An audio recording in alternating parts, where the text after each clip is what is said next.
Welcome back, everybody.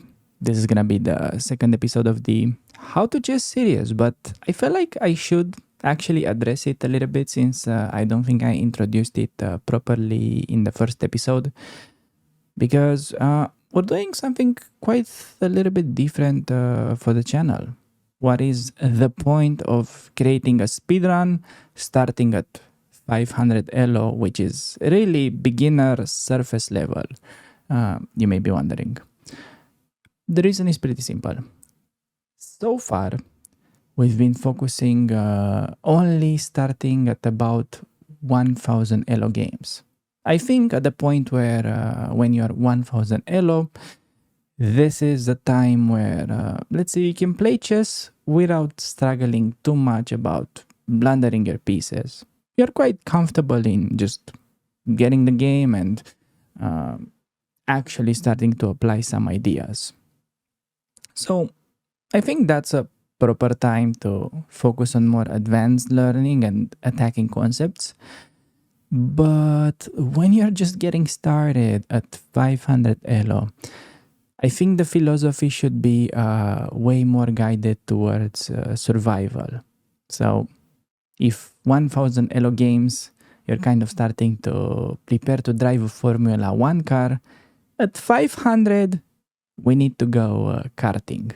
We need to stay solid and we need to learn how to wait, spot, and then hopefully punish the opponent's mistakes, which is going to be exactly the focus of this series. I already did one episode on undefended pieces.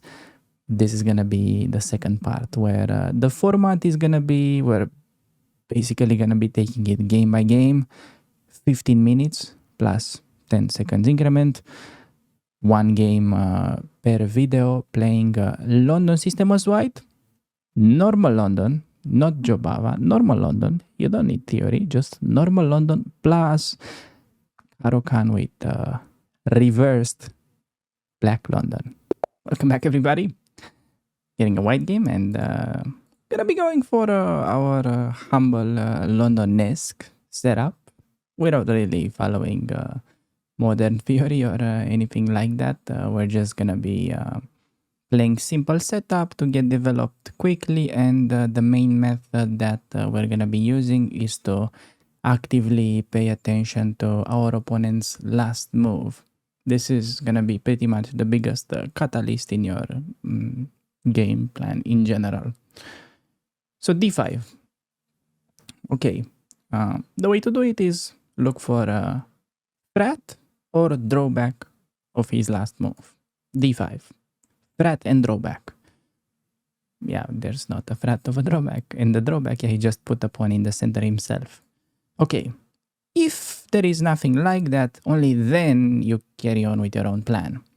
So I recommend to do, okay, London System of bishop out, then close the door behind the bishop, develop the other bishop, set up the pawn pyramid, then develop the knights, then we castle short. While we're gonna meet bishop d6, if dark square bishops are facing each other, we're gonna go bishop one step back to g3. That's gonna be the opening plan. The only thing that we'll have to do is to actively ask ourselves, okay, knight f6, threat and drawback. Okay. Yeah, nothing significant. Then we carry on with our plan. e3, preparing this move next. Yeah, let's see what he plays. Also, one pretty useful tip in general is that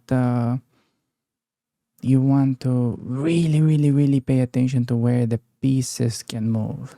You want to set up this habit of figuring out the relationships between everybody on the chessboard. Yeah, relationships in real life can be tricky, but on the chessboard as well.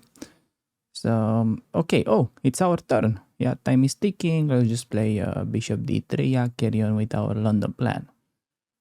No, that would be the move that would be playing blindly without asking. Okay, bishop g4. That was the last move. threat and drawback. Can you guys figure out what is the threat? I know you're smarter than that. I know you already spotted that this is a thing. So queen is ampri, queen is under attack. So we need to take care of the situation. We cannot just play bishop d3 anymore. Okay, how do we approach this one? Well, remember what is our plan in the beginning. So it's bishop d3 and knights are going like that and pawn on c3. So we just have to juggle a little bit with the move order. We just have to respond accordingly. So we must play a move that's part of our plan, yeah? Plan is develop knight f3, knight d2, bishop d3, but deal with this threat if possible as well, yeah?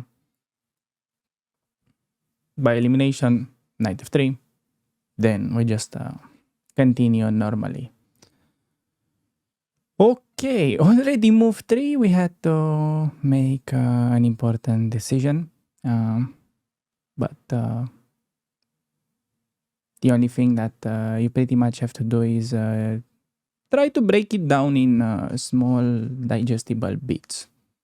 I want you to see these games pretty much like marathons. Okay, you play these sort of rapid games, 15 minutes with 10 seconds increment. And take it move by move. It doesn't mean that it's opening phase. A lot of people make the mistake of rushing through the opening, thinking that, okay, opening doesn't matter. It's, the fun begins in the middle game. No. If you don't know opening theory, this position is a middle game for you. Okay? This is a complex middle game because there are all the pieces on the board. So it's very important to be focused here and not take it with laughter. Okay, e6, threat and drawback. No threat and no drawback. Okay, then we continue with our plan. Bishop d3 and knight d2 we could do. Also important rule in general. You're gonna be getting rid of pieces in enemy pieces in your half of the board immediately. So for this reason, I'm actually gonna start with h3 here. So just h3. You really wanna get yourself into this habit. You see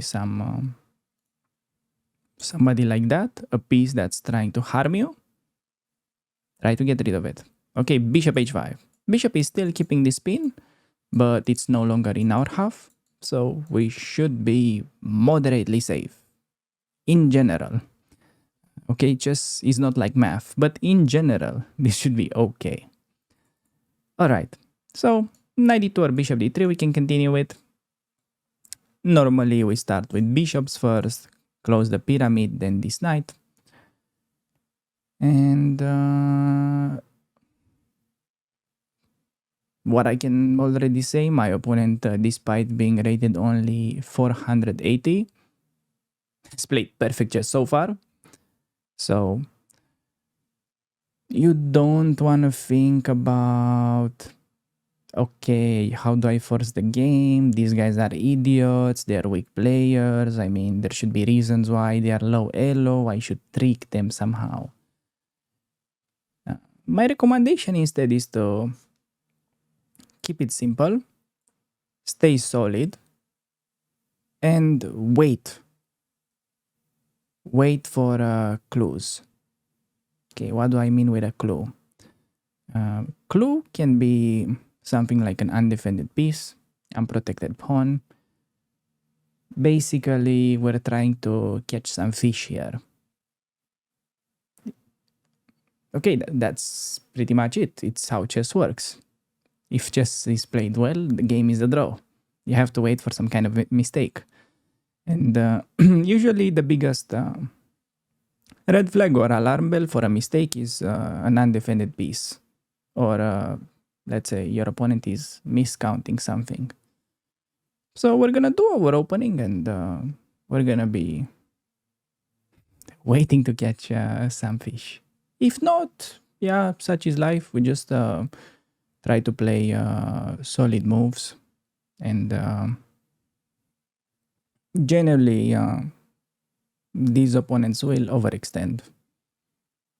If not, okay, I'll teach you some sort of tips for the middle game, how to get the game going yourself. But we're not gonna go into like how to really crash these games, whatever you want. Yeah, I already did that in speedruns of higher elo. But as a 500 elo player, uh, you just wanna take it really slowly, okay? It's like you're trying to drive a Formula One car for the first time.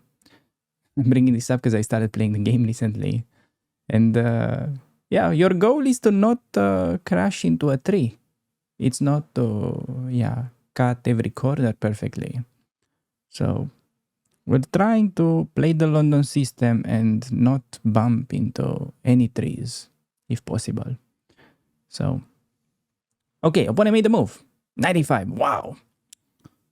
Okay, frat and drawback. What is the frat? Knight is controlling this square suddenly. Drawback. What could be the drawback of knight a5? Okay, one drawback could be that the knight is no longer fighting for a central square. But can we really take advantage of it? I mean, going knight e5 looks interesting, but it is hanging the queen. So in order to play knight e5, a move like that, we'll have to go g4 and break the pin. But this is not what I wanted to focus on, okay? How is the knight on a5? Remember what I was talking about a bit earlier. I talk a lot, I know. It can be difficult to remember what precisely. But the knight on a5 is a clue. It's an unprotected piece. So this kind of stuff already, it could open up the door for a check. And this check could translate into winning a horse. Now, queen a4 in this position doesn't really do the job because checking allows the knight to at least go back. What a surprise, the knight can go backwards as well. But it can also block with a pawn. Like in the past, bishop b5 was potentially a check as well, but whenever they can block checks with pawns, normally the checks are useless. So you want to be aware of these undefended pieces, but you don't want to go crazy when you see them. It's just something that you pretty much want to have on your list. There could be something shady going on, but you don't want to start overextending your possession or essentially overreact because you saw an undefended piece. So instead, what do? Continue our plan. So this knight goes to d2. We are aware that there is an unprotected knight on a5. That could be the topic potentially for a tactic in the future. But we carry on with our task. We still need to finish development and okay, we can think about it later. All right, wow, 97. Okay, so he just played this. Fret and drawback. We need to think. So 97. No fret, yeah. I don't think there's a fret. Drawback. The knight no longer fights for the center, and there is another interesting drawback in the position. Let's see if you can find it. It's very important to start picking up on these little clues. Okay, suddenly, the knight was protecting the bishop. Now, the bishop is an undefended piece. So my opponent is currently living with two undefended pieces, which could be the, eventually they can fall under a tactic. There's nothing really going on in the position for now, but you want to be aware of it. So if, g4, bishop back, same b4, knight goes back, we can't take advantage of it. Fine, continue with our plan. Castle. Castle and wait for more of these clues. The clues are starting to gather, and like a detective, we will have a real case at some point. Or at least hopefully. All right, f6. Threat and drawback. f6 could be preparing a pawn push. That could be the idea. Drawback? The drawback is that the pawn on e6 is unprotected. So, other than that, this diagonal is open. But it's mainly that e6 pawn is unprotected. So already 3 clues. Yeah, keep that in mind. Okay. Now, what else should we do?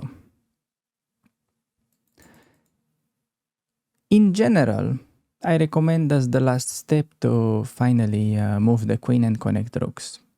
There is queen c2 or queen e2 as possible options. Most of the times I would prefer queen e2 because it's closer to the middle of the board and potentially supporting e4 push. However, because there is this pin, I think it makes more sense naturally to unpin. Play queen c2, stay away of the pin. Notice that we have very nice backer of the knight. I'm not afraid of a bishop takes on f3 kind of move by my opponent. So we develop last piece. Opening phase is finally now over. Develop last piece, rooks are connected. And my opponent played e5. E5. Threat and drawback. Okay, he wants to win the bishop. Drawback. Pawn on d5 is undefended. That could be one thing.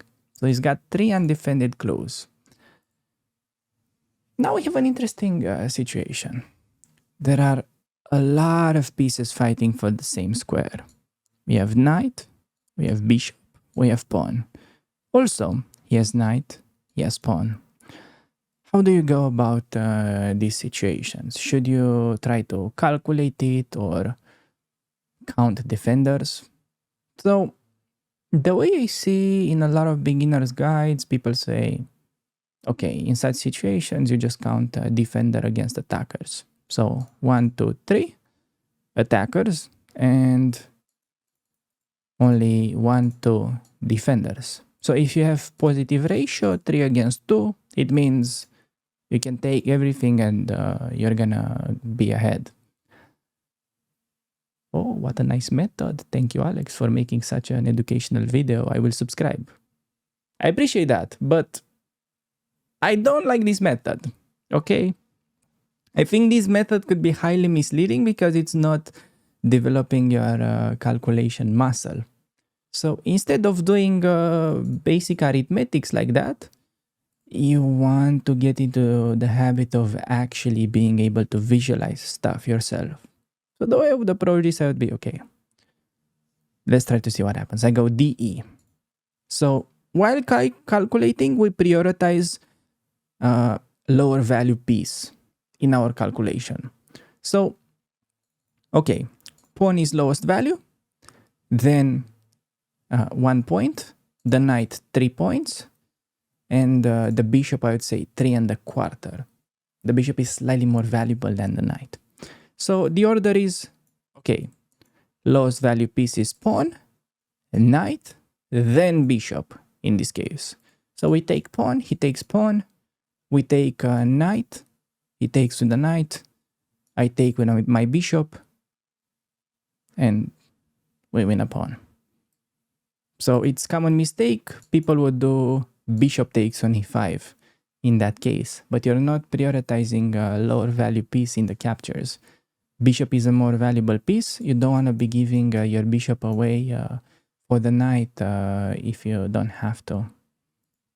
So I'm going to be taking, and Okay, I mean, let's see what he's gonna play. It's not necessarily that he's gonna recapture. I wouldn't be shocked if he plays bishop takes on f3. I wouldn't be shocked. It's a very common misconception that beginners are in love with these nonsense counterattacks. And I see it all over the place. I see it at 1000 elo, 1200, 1500. Okay, in this case, it's not really a situation where he can retreat, but he should just play his simple move. It's very often people have either a retreating move or a simple move available, but they just choose this counterattack since yeah, I simply guess that there are a lot of videos that hype how good it is to counterattack in chess. It's a very double-edged boomerang, okay? It's a boomerang that may never return if you throw it. So, the main issue with that, why is it happening? Why are counterattacks generally not so good is because people go for counterattacks in balanced positions. So, a counterattack can be useful, let's say, only when you're on the verge of winning.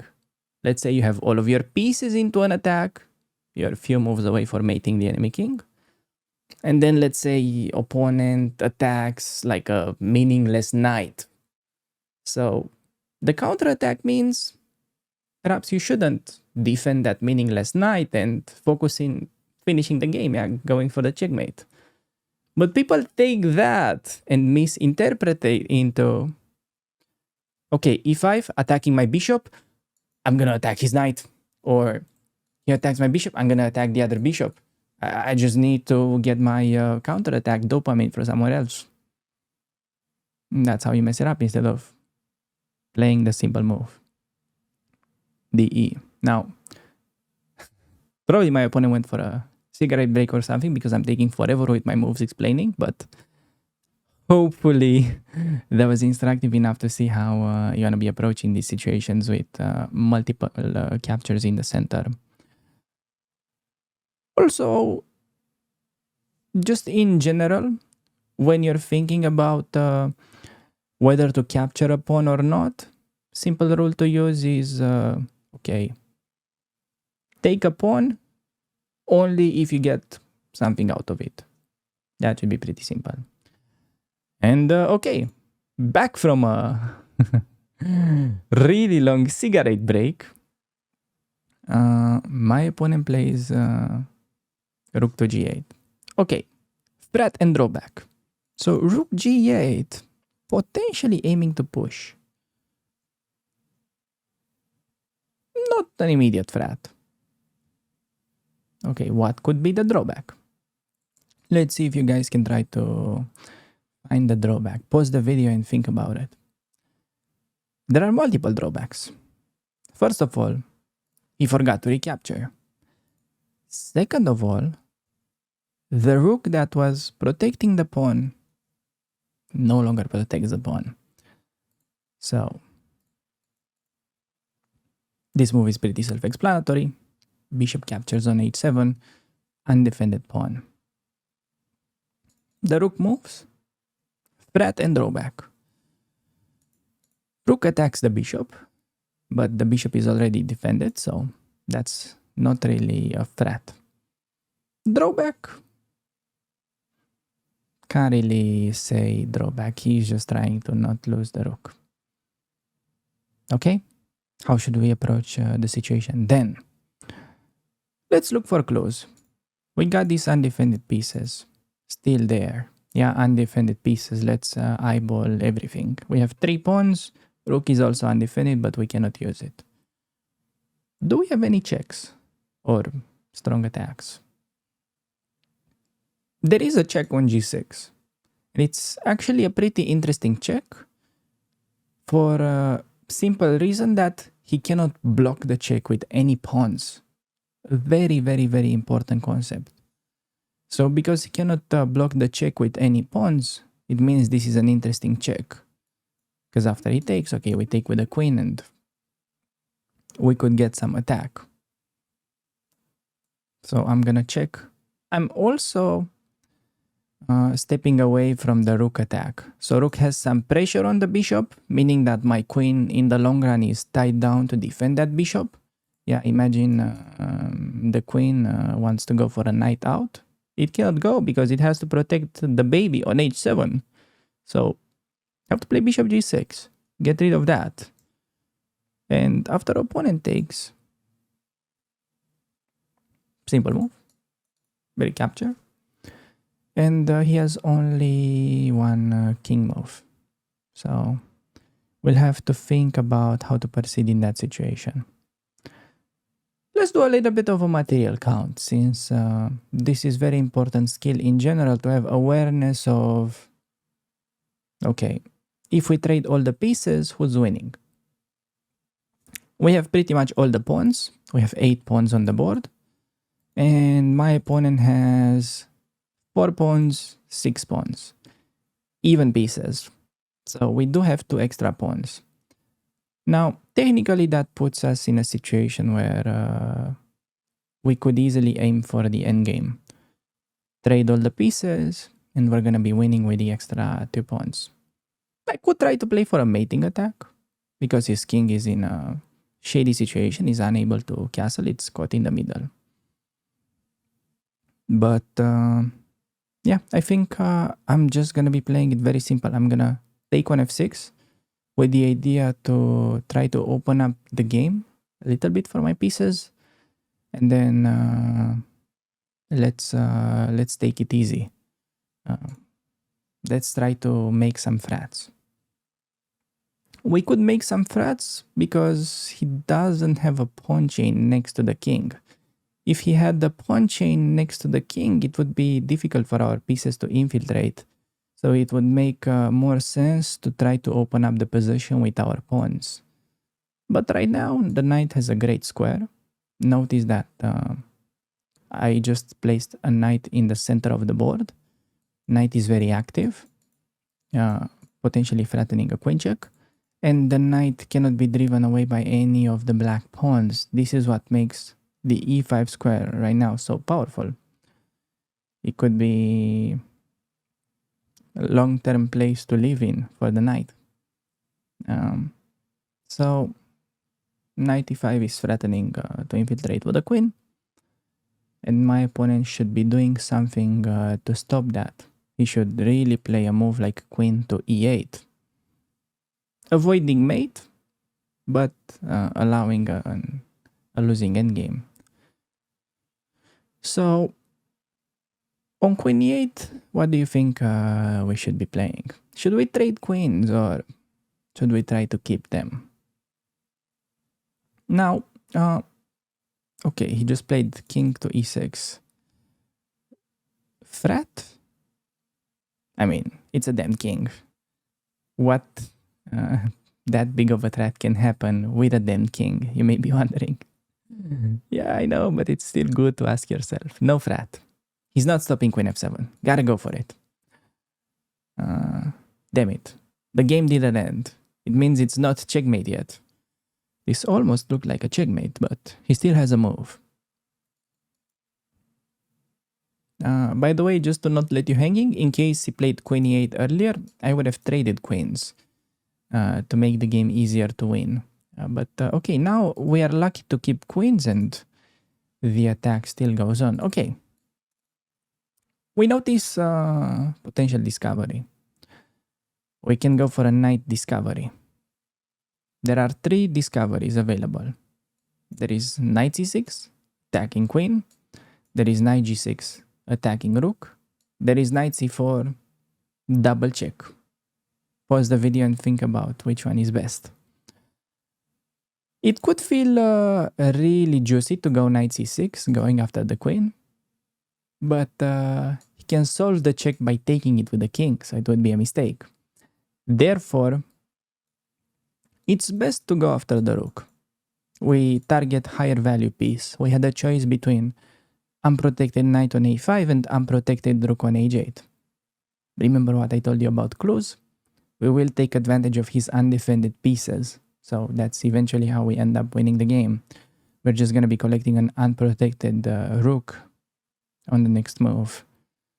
And then yet again, if he offers me queen trade, I'm gonna take queen trade. It's like a deal to, let's say, sell your company for a big profit. Just go into queen trade mode. Whether you have one extra pawn or one rook and two bishops, trading queens will always help, will never ever hurt. Keeping queens could only be beneficial in a situation where you are attacking the king, but it's not really about winning the game in the fastest way possible. It's about winning it in the most secure way possible. Because in the long run, your win rate will be much happier if you win, out of 10 games, 10 winning games, you win 8 of them in like 50 moves. And if you win, let's say, out of 10 games, you win only 6, but you win them in 20 moves. Your win rate is 60% instead of 80%. It's not good. It's brother. This is what your win rate will say about you. So I'm even ignoring like crazy king, anything like that. I'm just collecting my bread. I worked hard this game for that free rook on h8, free juicy rook. I'm taking it, and then I don't even care about trying to mate him quickly. I'm looking for a queen trade next. And once the queen trade happens, I'm still gonna be attempting to exchange as many pieces as possible to just make the game easy. It's not about trying to find the best move. It's about making solid steps and moving forward.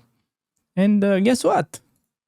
You walk on the street and suddenly you step into a queen trade. Opponent just played queen e8. Thank you. I'll even thank him for that. Now, okay, we have a bad knight in the corner, but it's not attacked. So we can think about his undefended pieces. He only has undefended knight and a funny king on c5. So we can use it to fork. And suddenly, we're winning 2 pieces by coincidence. How were both the a5 knight and the h8 rook, they were undefended. So this is really the biggest clue that you want to look for. All right, I have many things to do. I can take a pawn with check. I'm just gonna improve the knight. I have a knight to be rescued. It's in the corner. It's I need to take him to the doctor. Yeah, the knight wasn't feeling very good. Now it will suddenly be like a happy horse getting ready for a race. Imagine it comes back to e5 in full speed. And opponent plays bishop d6. We're happy with exchanges, so gonna trade bishops. And the way to convert these games, it's not necessarily by chasing a checkmate, even though his king is in an arguably funny position, but by trading pieces and pawns. So, okay, I'll try to activate my stuff. Rook b1, targeting unprotected pawn on b7. And I would be looking for ways to exchange the rest of his pieces, but it doesn't seem very easy to do so. Okay. Move, threat, and drawback. Rook c8, unprotected square, but attacking pawn. Me bring last piece in the game, and me protect pawn. Simple stuff. King a4, threat and drawback. Unclear, both. Okay, that's a free pawn we can take. Then we can bring the knight from g6 into the game. I'm trying to bring it back to the other army. Yeah, it feels a bit left out, you know, like all the pieces are in this rectangle, the knight on g6. We need to bring him back. Okay, king is there, king is cut. I'll just bring the knight. You want to get yourself into this habit of attacking with all of your pieces. So I'm bringing the knight is home. It's close to its friends finally, and I'm gonna look for ways to use the c1 rook as well, Because the rook is too powerful of a piece to just babysit a pawn. Normally, you want a bit more from your rooks, yeah? You can be getting more value out of them. Alright, knight e4. What is knight e4? Threat and drawback. Threat, he wants to take. Drawback, it allows a trade. So, taking the knight and then moving my knight. Let's try to get it with a check. b2 or c5. c5 is taken by the pawn. Let's do b2. Bring the knight. King has two moves. Closer to us or closer to his side. It goes there. Targeting these pieces. Knight is protected. Let's improve knight. Improve it with a tempo. So we check. And okay, king a2. We have a position with potentially a mate in one. So you guys can try to pause the video and put the cherry on top of the cake. What's the problem with this king? Problem with this king is that it's in a mating net. On the screen you have some of the key rules that we used, and in the right side you have the first episode in case you missed it. Thanks everybody for watching.